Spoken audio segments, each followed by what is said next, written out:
Good evening, everybody. Good evening. Good evening. Good evening. Well, thank you for being here late. I know it's 8 o'clock and it's a rescheduled time, but appreciate it. Jeff's informed me that he will come on, but it will be a bit later and he will be participating by voice only. So I'm going to call the meeting to an order. So May, it's 8:01 is what I've got. Thank you very much. And in terms of the agenda for today, I think you were sent that earlier and just want to share screen. Okay.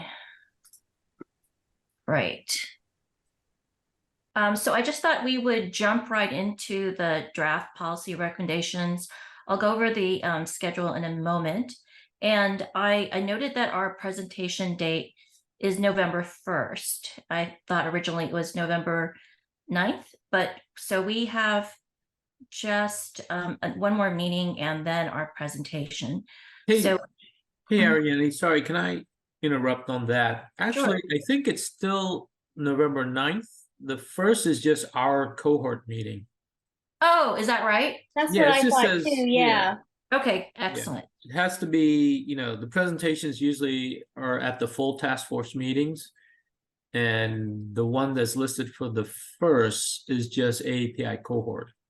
Right. I Oh, thought that was I see. when we were going to be doing our run through and everything. Okay, excellent. So Selena, it's still on the 9th, correct? And we're co-presenting with the LGBTQ group. I think that's right. I was just trying to pull it up, but that sounds right. Okay. And then so my next question, I guess, is based on our past sessions when we've heard from our other cohorts, is there sufficient time to accommodate two cohorts in one We, meeting? we will extend the time. So yes, Ah, I see. Oh, that's how you'll do it. Okay, right. great. Okay, good. So, Welcome. so Selena, can I just ask, so how long is are each of us scheduled for? So just so when we do our presentation, we can make sure we keep it within a certain time period. Yeah, it's supposed to be 30 minutes. I think both groups went over by 5 minutes or so. So I'm going to say 30, but if you go over, then you go over. Okay. Thank Yeah, you. you're welcome. Okay, thank you so much.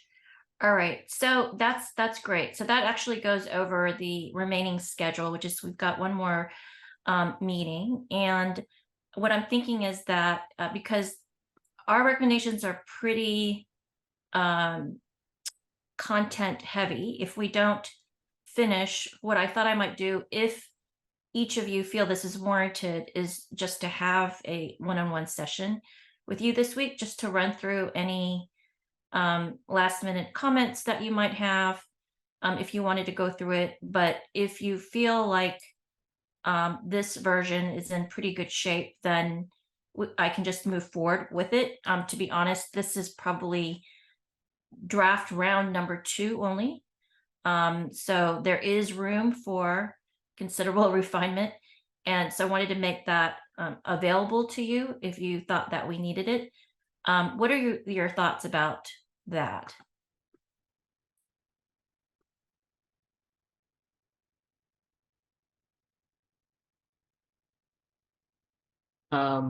Yeah, I think it might warrant another round. Okay, Finalize. and Nesni? Yeah, I was going to say, I think so too, just because it really is, there's a lot in it. And I think that maybe, when we're looking at presenting, it's the recommendation with one or two major points underneath, and then maybe saying we have others, we'll list them, but again, we're not going to go through them all because of the time constraints that we have.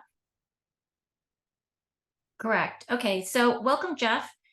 So Jeff, just to make this one point to catch you up, we were talking about going through the recommendations in full today.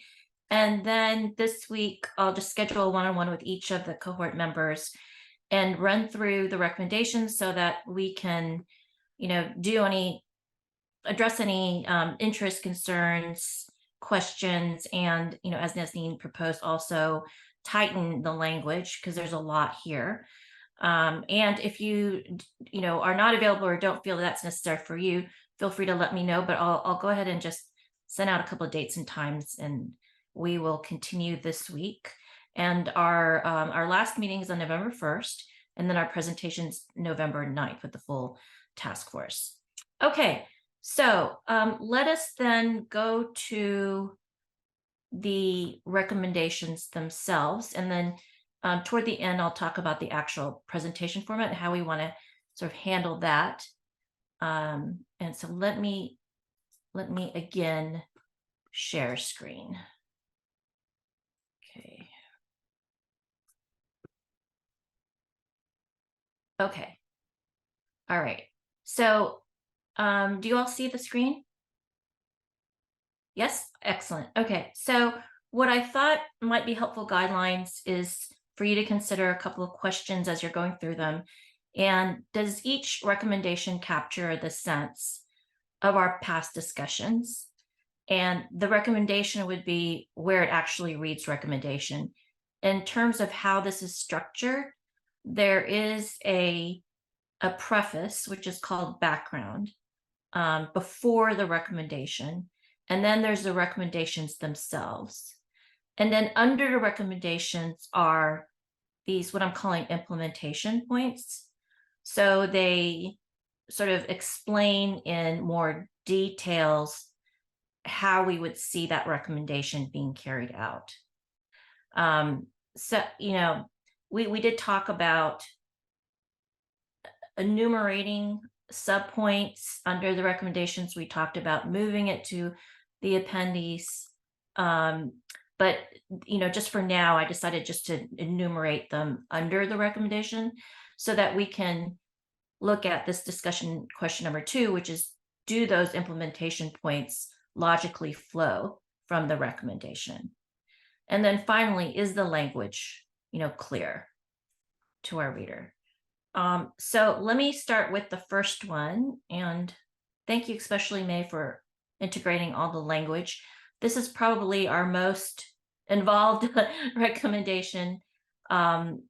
And so I have here the background, but before I go through that, let me just go through and focus your attention on the recommendation itself and ask you whether this language captures the essence of our past discussions.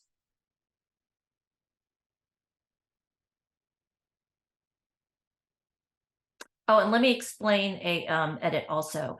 I think where we started in terms of this recommendation, just to refresh our memories, was to ensure that there was consistency in the school responses. And then based on the feedback received under this recommendation, it started to become fuller. And in order to just sort of stage out what all those pieces are, I added some language here, which is number 1, to gather the data and to build up the cultural competency within the institution that is MCPS to really understand the AAPI community and the student population, and specifically to identify anti-Asian bias and to know how to help them. So that also relates to trainings, on the school community, because anti-Asian bias is different than it is for other communities.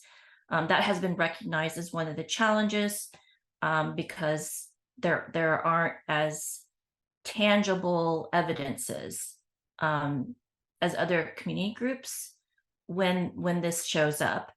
And then to ensure that there's the culturally competent, linguistically accessible services for APIs, and to provide an inclusive school climate was a recommendation that was made. So I put that in there. And then lastly, to oversee the implementation of the anti-racist audit and responses to bias.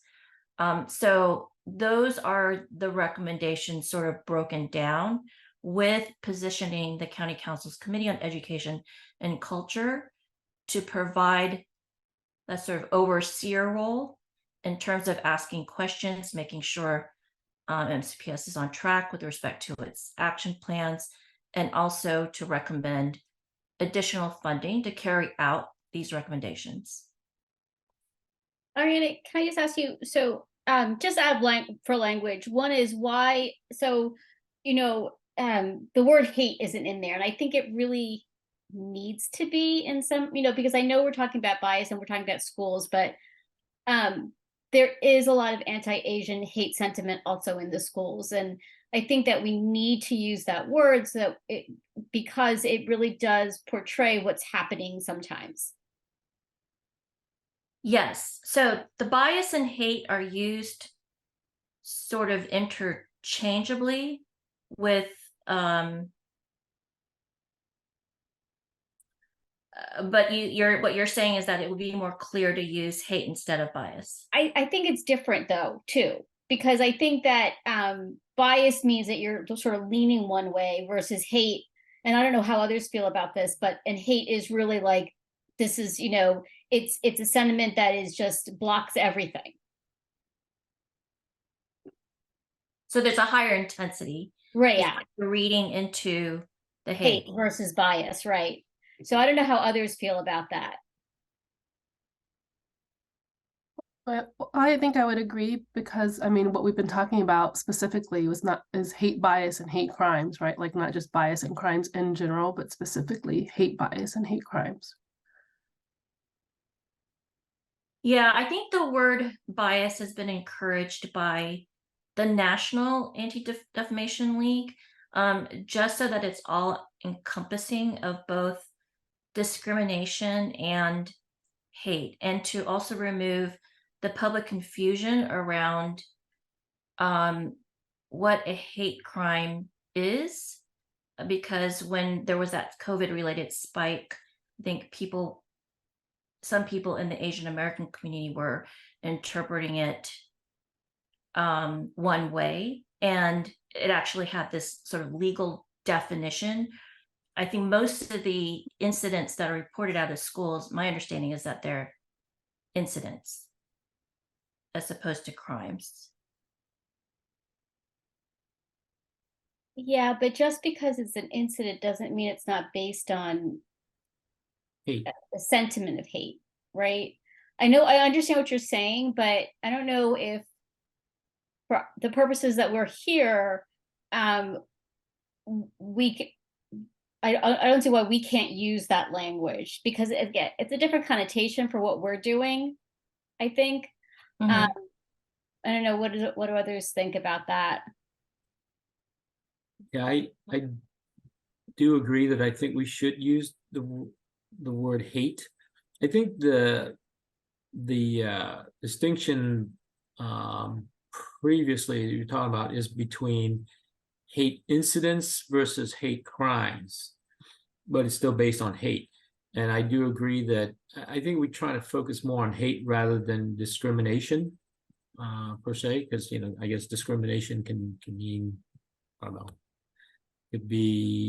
is a lot broader, right? But we are talking about hate incidents per se, that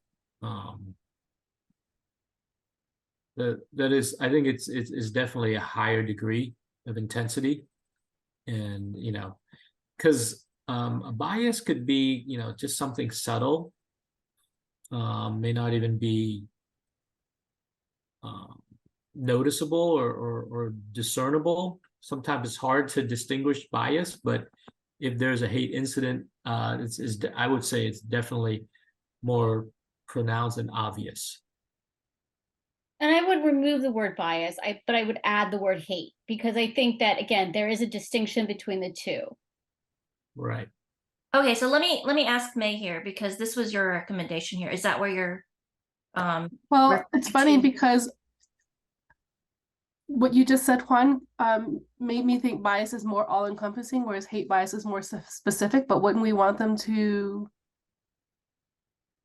address both, right? Like both the general and the specific? Like, so like in some ways at first I was like more on hate bias, but what Juan actually made me start to think, oh, is his intention was to do hate bias, but the way it landed for me was it is stronger. I absolutely agree that hate bias is stronger.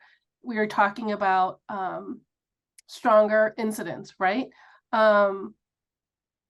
But I think the intention that I think I heard Ariani try to say with just using bias is we don't want people to think, oh, this is not serious enough to report, if I'm understanding that correctly. I think we do need a sprinkle. Yeah, I'm kind of like on the fence on it. I feel like there's a little bit of like, yes, I want to recognize that there's some really atrocious acts that are happening. And I don't want to discourage people to have this feeling of, hey, yeah, I got teased, but of course, they're like, it's not a big deal, right? Because it's not a big hate bias incident. It wasn't that bad.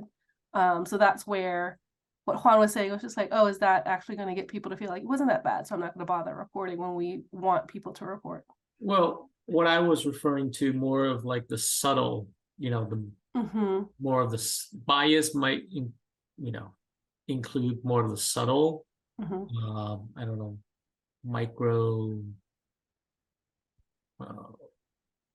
Yeah, bias is more like microaggressions and things like that, but hate is really, when you when something is so direct and so, you can just, it's in your face in some respects. Bias sometimes is a little more subtle, but it's still there and it still is the same sort of kind of sentiment. Yeah, I agree with you what you're saying. I'm not disagreeing with your definitions of bias, and then like adding hate bias at it stronger. I'm trying to figure out the right wording that gets the result of, hey, in the end, we want people to report. And if they feel, if there's already a feeling that we heard across the hate bias forum and things of people are like, all of us experienced this. None of us really wanted to report it because we either A, didn't think it was worth the time to, or not a big deal. So that's where what brings me pause from strengthening language. I see Ariani added it, anti-Asian hate in number 2. And then bullying, harassment, discrimination, and bias. I could go either way. I'm just trying to be cautious about the potential impacts of how it's going to be read on if people actually report or not. That's where my concern lies, of like what actually gets the right language to encourage people to report incidents, if that makes sense. So I know this is sort of splicing a thread, but if I'm wondering if we can come to agreement that bias is a negative judgment. Discrimination is when you act on it. But bias is also all encompassing. So it can include what we understood to be hate incidents. It also can include hate crimes. But if we want to sort of focus on the intensity of the emotion, then maybe that's where it's appropriate to use the word hate. Is that clarifying? And also perhaps we can go back to the original task, what the the task of the task force, right? Go back to that language. I think it was to recommend policies and recommendations to can you find that somewhere? So the task force is an anti-hate task force, and maybe Selena can illuminate on this point. But my understanding of that, the reason why it's not called anti-hate crime is because the council wanted us to address, hate incidents as well. Right. The idea is to address both hate incidents and hate crimes. And I'm looking for the language for you so I can pop it in the chat. It's probably right on the website. I remember seeing it on the website. So do you all agree with this, the substitution of hate for bias in number 2? And in terms of 3 and 3, you keep the bias there, and then 5, responses to hate incidents and hate crimes. I mean, that all encompasses, I think, the meaning of what we want, but I just wanted to make sure with you in case you see it differently.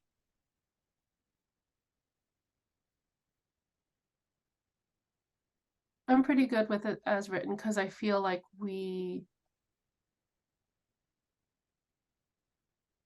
they're all mentioned, I think, in specific ways with each bullet and then all together it kind of gets it covered for me. Yeah, I'm okay with it too. Okay, great. And what about the 5 components within this recommendation? Does this make sense in view of our past discussions and the explanation that I just gave?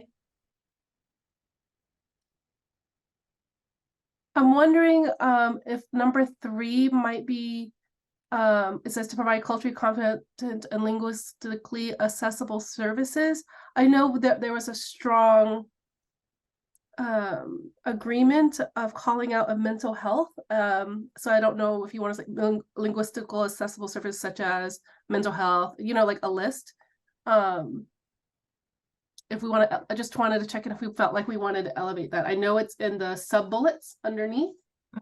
But wanted to just check in with the team, just because it felt like there was a big concern around the mental health component among youth in general, and then around AAPI community specifically, knowing that it's sometimes harder for them to even ask for those services, and then even harder to get linguistically appropriate services. Would qualifying it with, in particular, to emphasize the mental health services, make that more clear?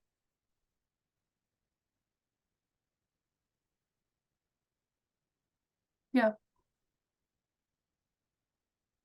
Okay. Anyone want to comment on that?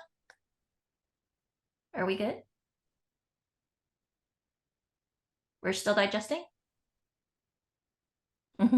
Yeah, give me a second, trying to read.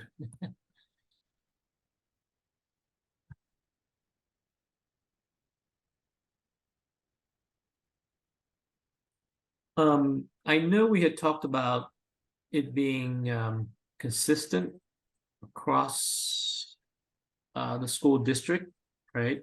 Mm-hmm. And I think, and I wonder we should say that because it says that the last sentence or next to last, yeah, says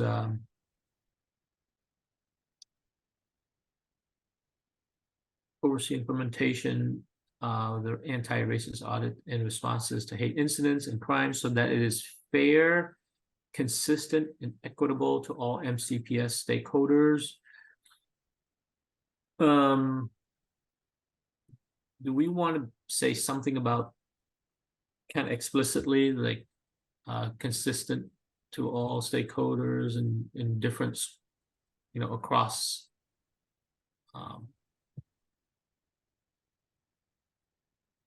Like that? Yeah. May, do you want to speak to that? Because I know from the last meeting to now, I think you suggested adding fair and equitable and some other terms too, which I just tried to make more succinct. But the focus, as Juan said, was on the consistency. I think we tried to emphasize that. Let's see. No, we tracked the same language, number 7.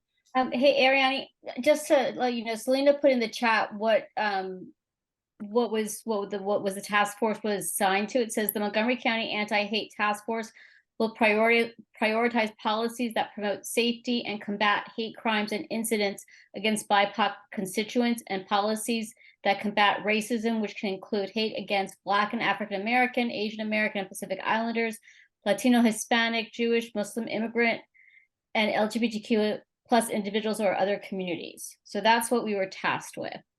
I don't know if that makes a difference with what we're saying. Yeah, I think Yes, I think it definitely spells out, the purpose is really to focus on the hate part. Although, Yeah, I mean, to make it recognizable, since this was included in the mandate of the task force, I mean, we can use hate incidents and hate crimes. Bias to me encompasses both, but if that's confusing, we can stick to hate incidents and hate crimes.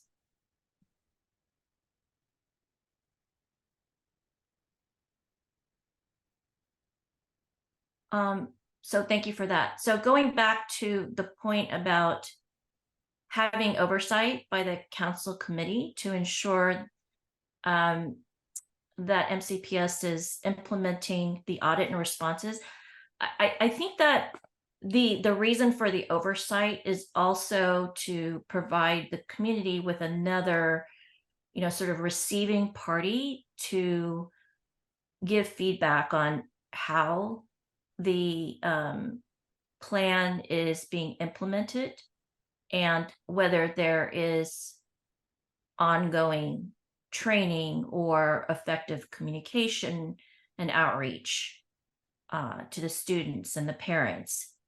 So I understood why, the wording toward the end was expanded. And now I think the only question is, does it reflect that intent? yeah, I think definitely more when you added the word schools. I think it, Mhm. The original shortened language was launch a countywide hate and bias prevention response unit that is charged with developing, implementing, and monitoring consistent, fair, equitable, culturally competent, and linguistically accessible education, training, reporting, and support efforts that combat hate across Montgomery County schools. It was a mouthful. It still is a mouthful, but with it broken up in the numbers, you can parse it out a little bit more, but that was just that last piece, that it was originally worded as combat hate across Montgomery County schools. So that's why I thought that was the point you were trying to make, Juan, of like specifically. And what we heard from the students that we interviewed was just like, well, it depends. This is what happened at my school, and this is what happened at my school. And we heard some, maybe one school that was like, oh, we get this all the time. And then other schools, it was just like, we watch a video and we call it a day. right. I think number 5 encompasses what we were talking about. And I think that when we look at the more like the integration terms, we're looking at, we can define it more or make it be more specific in what we were saying before, which was to create, an office for this, for one office that everybody would go to.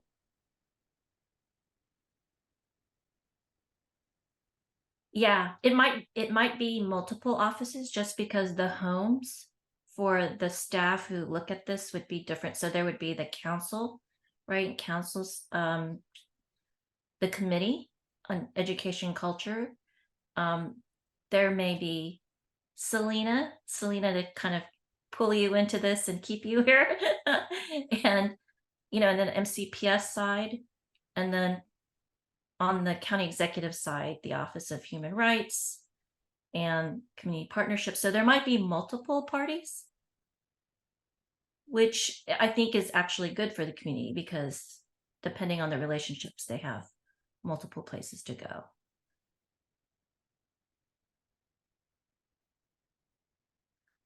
So if this is what people are comfortable with, then the only thing I want to ask is just to be consistent where I try to define certain terms.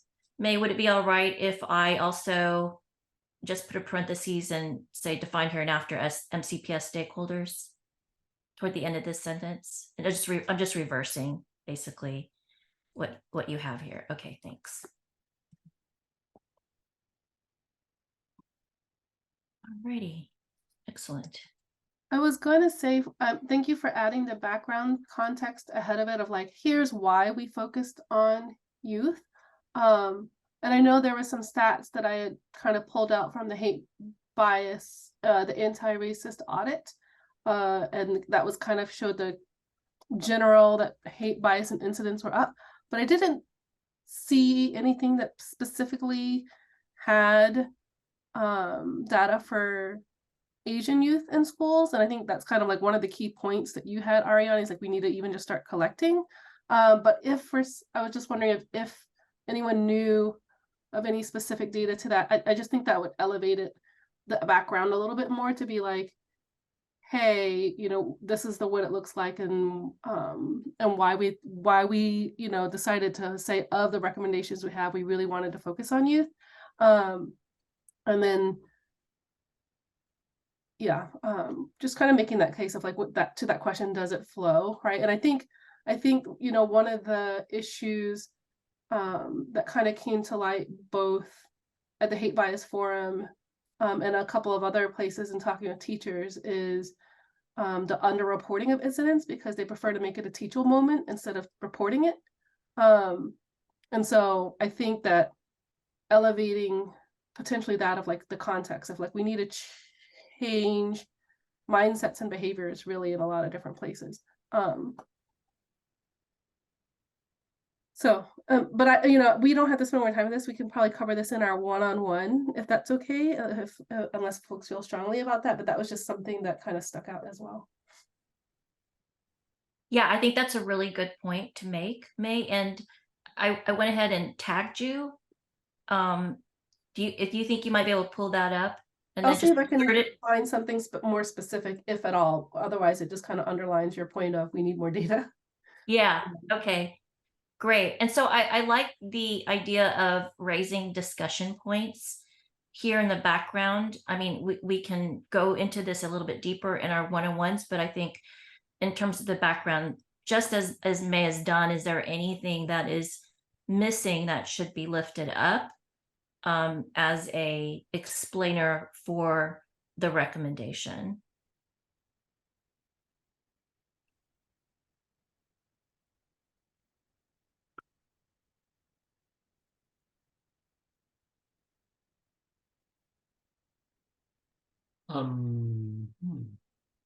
So here in number 1, again, should we change that word, change it from anti-Asian? Right. Yeah, to make it consistent. Thank you.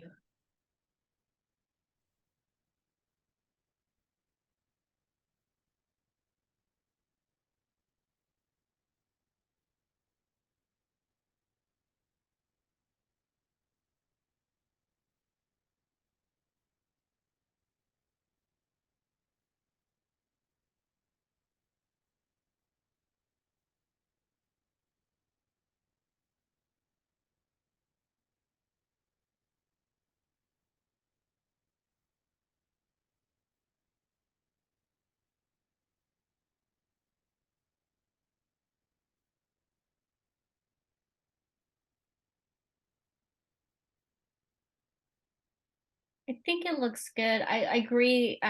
If we could find statistics on AAPI hate incidents in the schools, I think that would be really beneficial. I don't know if we will, but I think it would be really beneficial to add in. Yep, we'll surely put that in. Thanks to May. Okay, good. So if we have captured everything, or in our one-on-ones, please, feel free, tightening the language. Conversely, if there's anything extraneous, confusing in this language, please, let me know. And then we move to, I think, the points. And right now, again, let's just sort of focus on, do these points support, or they logically flow from the recommendation? So in terms of, building this higher degree of awareness by MCPS of the AAPI community, it all, it starts with the data. And so the data, and it has to be disaggregated. There's a sense that the API community does not want disaggregated data, but that's a point of difference, I think, within the community. that has to be discussed a little bit more fully. There's building a cultural competency on the AAPI community, and that means really incorporating a perspective in all the different MCPS functions, which in past years, in my observation, and some others have been lacking, and which is why I kind of named some of them here. And the solution then is training. And so training what had been started by a few of us who did this on a volunteer basis, professional development training. And then here we move into more common interest recommendations, which is, if this is not made already, to make the anti-bias training that had been done this past summer for every single employee, to make that mandatory and on an annual basis, just so that that's either a refresher for those who already took it, or does capture those new employees, who have arrived at MCPS, within the last year. And I think all of these were provided by May here, so thank you. And then in terms of the bystander training, this actually was originally for the AAPI community recommendation, and I think there's some confusion here, but it does also can apply for the school community. So, I guess my question to you is, do you want to kind of keep this in or not? And then the last pieces here are about communications and ensuring that there's communications to the school community about the progress of the I think it was anti-racist, right? Anti-racist audit. And the action plans, which each school district adopts. So just looking at 1 through 3, any comments about whether this logically flows from the recommendation? So I had a couple of questions. One is, are they still calling it cultural competency, or is it DEI now? Because I think that we want to make sure the terms are correct in how how the school is defining things. That's one thing. The second thing is, I think we should keep in the promotion of bystander training, because a bystander could be somebody within the AAPI community, it could be somebody who's or somebody looking at something that's happening to another person. So I think that no matter what they identify as, and so I think I would keep that in, definitely.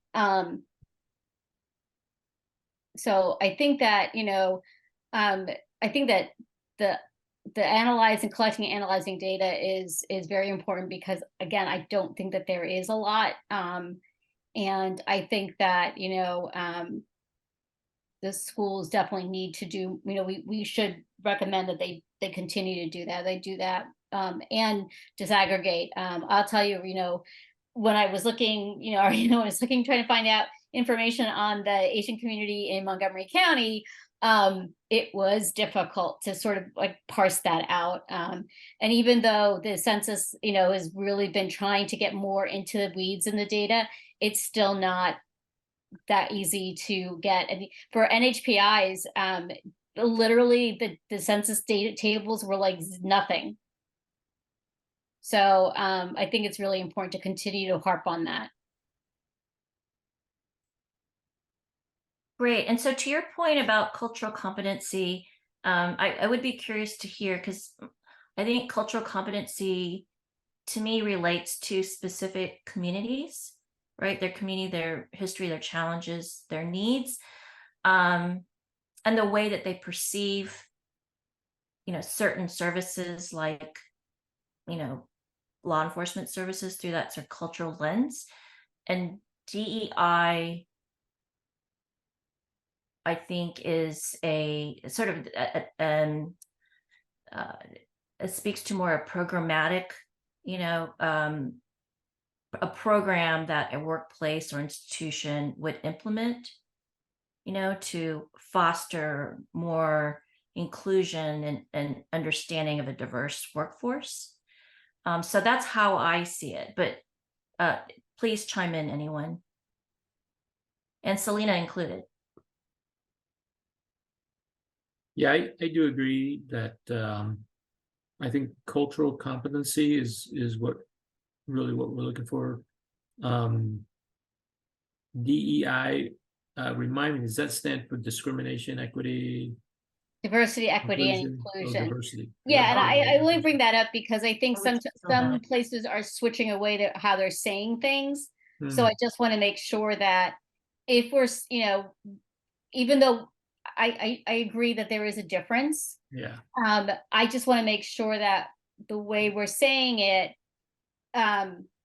is consistent with how the school is viewing it. Because if we say culture competency, that we're like, well, do that's but they're looking at it very differently. The other thing is, a lot of times it's now being called cultural humility, not cultural competency. So that's the other, I'm not sure the wording we should be using.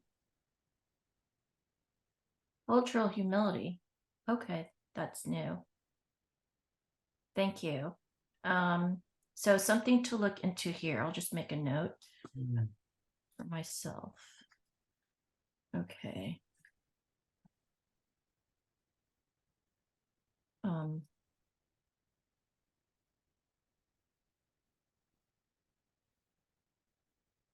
Oops.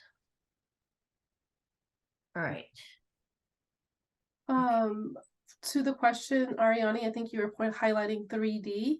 I'm looking at my original, and I think it was actually a separate point. The way it was originally worded was develop and communicate clear protocols for reporting hate bias incidents and crimes. And then a note for the rest of us, similar to how there's protocols for reporting child abuse and neglect. So like right now, teachers have to take the child abuse and neglect training every single year, and they can recite it by heart.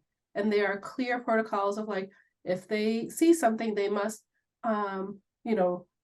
notify the parent before the end of the day, and they have to write a report within 24 to 48 hours. And so I was kind of modeling this language kind of after that, to say there should also be clear protocols for reporting hate bias incidents and crimes for teachers. Again, not using it as only a teachable moment, but to actually, kind of strengthen and provide clear things. Because I just worry that if it's not as clear, like people forget, they wait too many hours, it's not documented well, and we just do a disservice to the efforts of like doing reporting. So to me, it was just simple to like kind of like model it after something that I've heard from teachers of like, oh, we know this by heart. And I was like, well, I want you to know this by heart as well. Yes, I understand. And I think the reason why they may not know it by heart is because it was rolled out over the summer and presented to us in the full task force meeting, which was the first one. So they went through a lot of slides. So you might not have remembered this, but it was actually a flow chart, and it had very specific actions that they needed to take. And I believe that there were also time periods specified. So in listening to the students, when they were saying, at least they were hearing about incidents in a timely manner. I mean, I'm hoping that is because that was put into place, if not like earlier. And so to just recognize that protocol was in place, I thought to tweak this so that it's about communicating more broadly so that everyone knows that the protocols exist now. What is the increase the frequency of the protocols? Oh, okay, that does not make any sense. So that means increase the communications strategies. So, but first, in terms of the concept, do you agree that we can get a twofer here, which is let's make sure that people know about the protocols and we recognize the protocols already exist? Yes, I think that was definitely a message of there are lots of tools and resources and policies potentially there, but they're not being communicated often and widely enough. And that's where we saw, with the example of the MCPS Stronger Student app, not many people knew about it. And even with our colleague from the Jewish group saying like that was the first time they heard about it when I raised my hand and asked it in the hate bias forum. Okay. Is this language better? Yep. Okay. Great. Also, I saw Selena put in the chat the language from the MCPS website, and they use the term cultural proficiency. Oh, Oh, okay. Do you all have a thanks for strong? calling stuff out from the chat, Juan.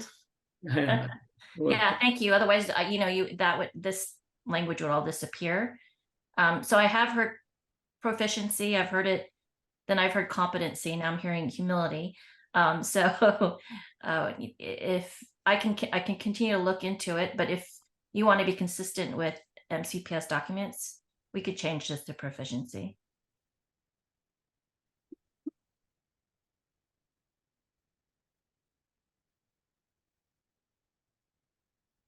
yeah, I mean, I think we should be consistent with whatever language that, you know, they're using, so that we're using the same, you know, vocabulary, I guess. Yeah, and I think that makes it more, if they see this, when they see this, then they'll understand where we're coming from. And especially since we're using their terminology. So they can't say, well, we don't understand what cultural competency is. You know, if we're using cultural proficiency, that's the terms you're using. This is what we're talking about. Oh, I can't spell proficiency. Okay. There you go. Okay. Thank you.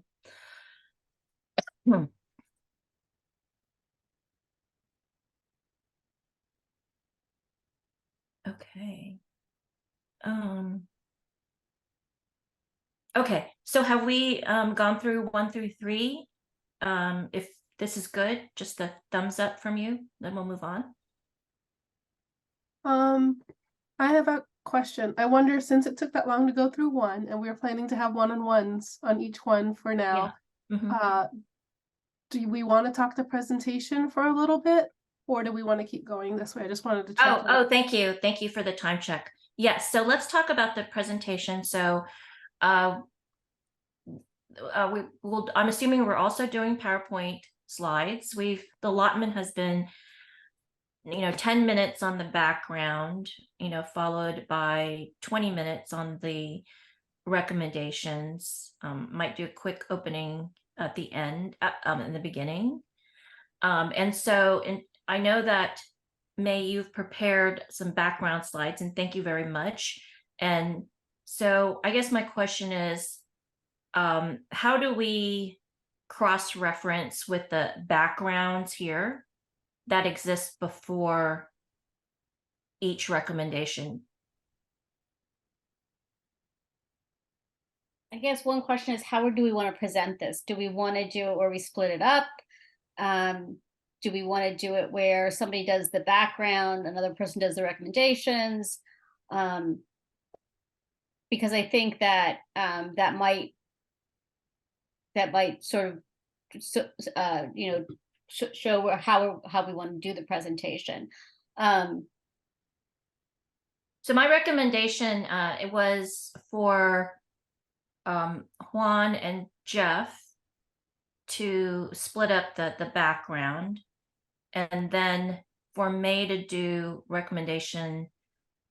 recommendation under the youth and school community.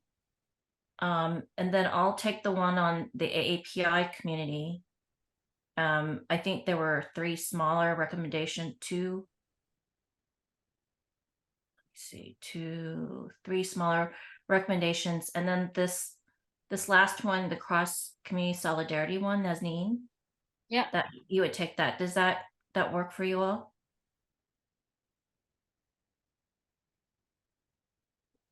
it's fine with me. I don't know how Jeff and Hunt feel about doing all the background.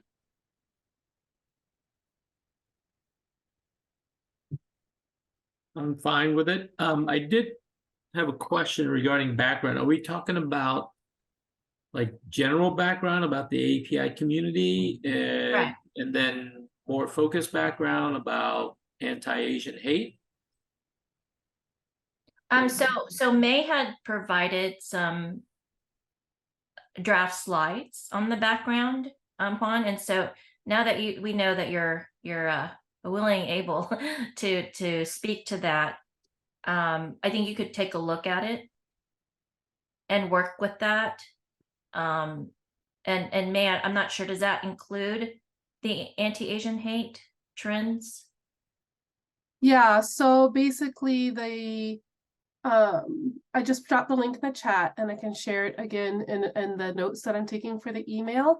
But it kind of talks about, you know, words matter, hate, bias, and crimes against the AAPI community, how it spiked during the pandemic, but that anti-Asian hate discrimination is not new. So there's some just kind of like different points in history where we have seen anti-Asian hate, even legal in the form of legal documents, and just and this took the, you know, when we had talked about it last, we were like, hey, the cohort presentation could follow this format.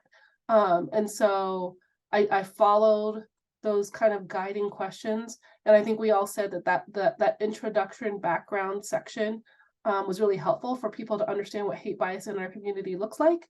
So I kind of like walked through that a little bit to kind of show like it's not new, what is unique about anti-Asian hate.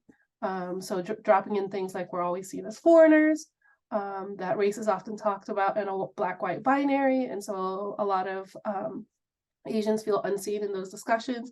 So see it as a starting point. I'm sure you will have points to add, but like there is some baselines there. I found a few stats, and then the slide 4 is the challenges to address what and thinking about like why the AAPI community might not report, and just kind of throwing, for example, that Asian Americans are treated as a monolith, but it represents 49 countries and 2,300 languages and 5.3 billion people, right? So it is a hard community to try to like come up with one recommendation for. So again, as a starting point, not final, feel free to add, tweak, but that was just an outline to start with.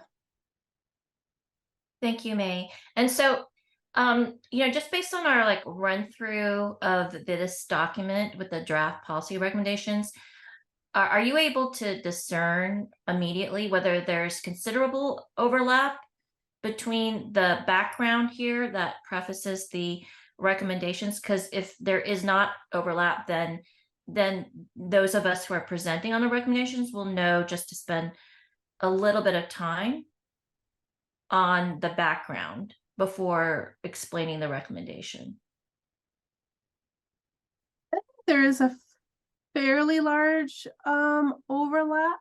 At the first glance, there might be small things to elevate. For example, if the youth thing, if I found a specific stat on Asian American youth and what they experience, that would be great to like potentially just add in 1 or 2 quick notes. But I think if there is a background, then I don't know if it's helpful to explain a whole other background again before explaining the Exactly. Yeah, So I just agree with that too. yeah. I mean, I think the less that we have to do on background and more just putting forth the recommendations, and then the points that we want to make on an implementation, I think that really is where we should be focusing on. And I think that the background is important to understand the community and, you know, what the community has gone, you know, has gone through. That's a horrible way of putting it, but you know, like, and it's not just, you know, the anti-Asian sentiment in the country, but it's also understanding that, you know, for many years, you know, the community was not seen as American or could not even become Americans, you know, couldn't become US citizens, and that, you know, there were laws that prevented it. And even, you know, and in Montgomery County, you know, even though we have this, you know, this large community, we're still, battling against certain things like the model minority myth. I mean, in schools, kids are constantly being told, oh, you're going to go through this track when, maybe they're not on that track. So I think that is something that I think we should highlight separately. Okay, good.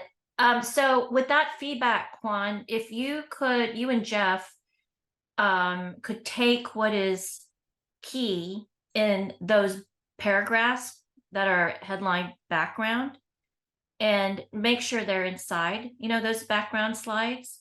And you can just take what's key to understanding the recommendation.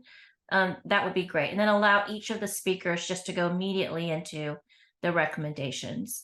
So, I think each of us will have about, 5 minutes, except for that middle part, which I think for the 3 recommendations, I might have given myself 10 minutes. So a little bit less time per recommendation. So we will have to sort of time, ourselves to keep to the overall 30 minutes. And in terms of the presentation themselves, is there anyone who's graphically inclined? Yeah, you are, May? Okay, great. So I was going to volunteer to create a Google slide template and drop in just like the background. And so that when you access it, hopefully you will be able to be like, insert a page. Oh, look, I like that page. And you can click on it and be like, that is the page format that works for me. That way you don't have to fuss about like, where's the background? It will look consistent basically. And you can add in your key bullet points and whatever format of text on there you want. So hopefully it will be easy to use. And if you have any questions, feel free to text me. You have my text. Yes, so I would recommend that each of us just take the areas that we're responsible for and create the slide. And so that just leaves the other open question as to, because, for example, the one recommendation that we didn't fully go through, that obviously will not fit on one slide. So do you want to include the recommendation itself and then just summarize the implementation? Yeah, I envision like saying mainly the main piece, maybe that we spent some time on, like that's probably the biggest key piece, and then bullets, and then the rest will be in the appendix, like for detail. I feel like we're going to be sharing the presentation with the group, and then there will be the fuller paperwork at the other side that we also share. So I'm wondering if we do, but I'm wondering if we should put them in the slides, and then we can just say, because again, the slides are going to be shared with everybody, and I think that more people will look at slides than they will, I hate to say it, the appendix. It's true. I will make it fit the 2 minutes or whatever. I will use my allotment well. But what I can say is I would highlight the ones that we think are the most important of those, and say, we have other implementations that we think would be a thing, but because of time constraints, we're not going to go through them all, but they are in the slides. Sounds good. Okay, so a summary, even of summary phrases of the implementation points, we're not going to have that in the body of the presentation. We're going to move all of those implementation points into the back of the slides in the appendix. Is that correct? I was hearing Nazneen saying you could probably have it all there. We're Yeah. gonna highlight and fly through the main ones, but it's actually still in order. Like youth is all these, and it slides 1 through 5. And then like orally slide just 1. touch upon. Right. And then we'll just punch the advance ones- quickly. yeah. And we'll have got to, one of us will be sharing screen, right? And then, like if that's me and I'm just advancing for you guys as quickly, and you just be like, May, skip to slide 8. Like, you know what I mean? Like you'll have your in front of you. We can have a script too that, we could say, okay, we know that we're going to go through these slides. And I'll also can serve as like timekeeper or check, just to be like, we're at 10 minutes. We need to speed it up, guys. Okay, excellent. So what about a timeline, and what would we like to accomplish on November 1st, which is our next and last meeting, correct? I feel like it'd be nice to have a run through. Okay. Yeah, I agree. I would think that it would be good to have a run through, and especially just of the slides, because I think that if we have the slides down, It's going to give us sort of an outline of where we're going to be going. So I think that would be really helpful to just have the slides completed. And if we have to make changes, maybe we can make the changes at the same time. Okay, so let's name a date by which we want everyone to complete their slides.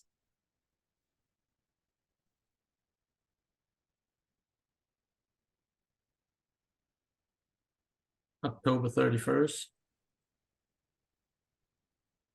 I'll make it Halloween. Nothing's happening that night except for taking my kids trick-or-treating. I mean, if is the point to get the slides done so we actually have a chance to look at it before the first in case we Right, make any edits, right. then I might suggest something closer to like the 27th or something like that. So you have the weekend to kind of review, and that we can kind of come with more fully formed thoughts on the first to really finalize it, or like edit via comments. That sounds good. That's a Friday. Yeah. Yeah. Okay. All right. So 27th will be our deadline to drop in the slides. I will email you offline and about the one-on-ones. And I think we have a roadmap moving forward, almost to the finish line. Thank you so much. Thank you, Vivian, for sitting in. Sorry I didn't acknowledge you as a guest here. Thank you for joining us. Hi. And Nice to see everybody. yeah, nice to see you too.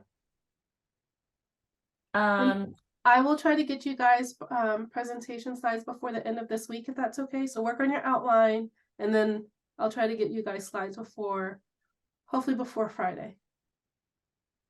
Great. Great team effort. Thank you so much, everyone. Have a wonderful evening. Thank you. Thanks. Bye. Thank Bye. you.